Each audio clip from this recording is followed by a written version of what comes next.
மாவட்டத்தில் குடும்ப ஓய்வூதியத்தை 10% உயர்த்தி வழங்க வேண்டும் என்பன உள்ளிட்ட 10 அம்ச கோரிக்கைகளை வலியுறுத்தி ஓய்வூதிய சங்கத்தினர் சார்பில் கண்டன ஆர்ப்பாட்டம் நடைபெற்றது.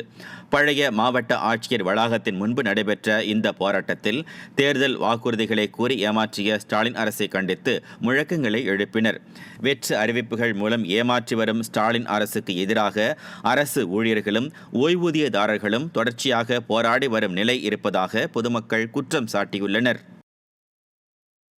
விழுப்புரத்தில் விலையில்லா சீருடைகளை தைப்பதற்கு அரசு நிர்ணயித்த கூலியை முறையாக வழங்க வலியுறுத்தி மகளிர் தையல் தொழில் கூட்டுறவு சங்க அலுவலகத்தை பாதிக்கப்பட்ட பெண்கள் முற்றுகையிட்டு போராட்டத்தில் ஈடுபட்டனர். விழுப்புரம் மாவட்டத்தில் செயல்படும் அரசு பள்ளிகளில் பயிலும் மாணவ மாணவிகளுக்கு அரசின் விலையில்லா சீருடைகள் வழங்கப்பட உள்ளது.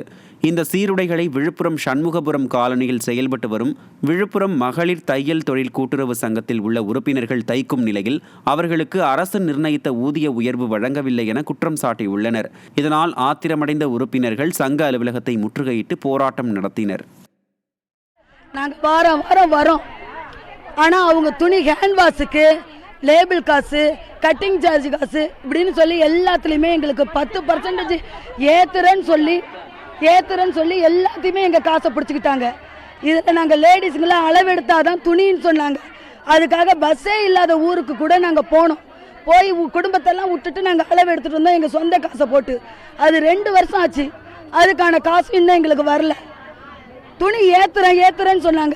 ஏற்றுனபடி ஏற்றிட்டு கேன்வாஸுக்கு லேபிள் காசு, கட்டிங் சார்ஜ் காசுன்னு பிடிச்சிட்டாங்க.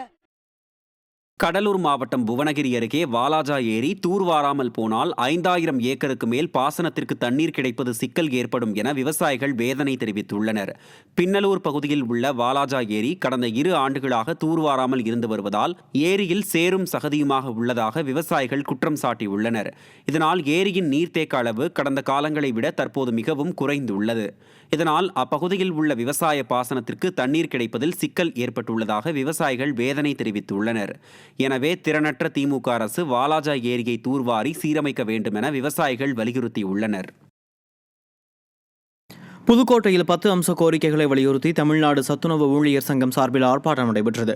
சத்துணவு ஊழியர்களுக்கு மாதாந்திர ஓய்வூதியம் 9000 ரூபாய் வழங்கிட வேண்டும், ஓய்வு பெற்ற வயதை 62ஆக உயர்த்த வேண்டும் உள்ளிட்ட கோரிக்கைகளை வலியுறுத்தி ஆர்ப்பாட்டம் நடைபெற்றது. இதில் திரளானோர் கலந்து கொண்டு விடியா மாடல் ஆட்சிக்கு எதிராக முழக்கங்களை எழுப்பினர்.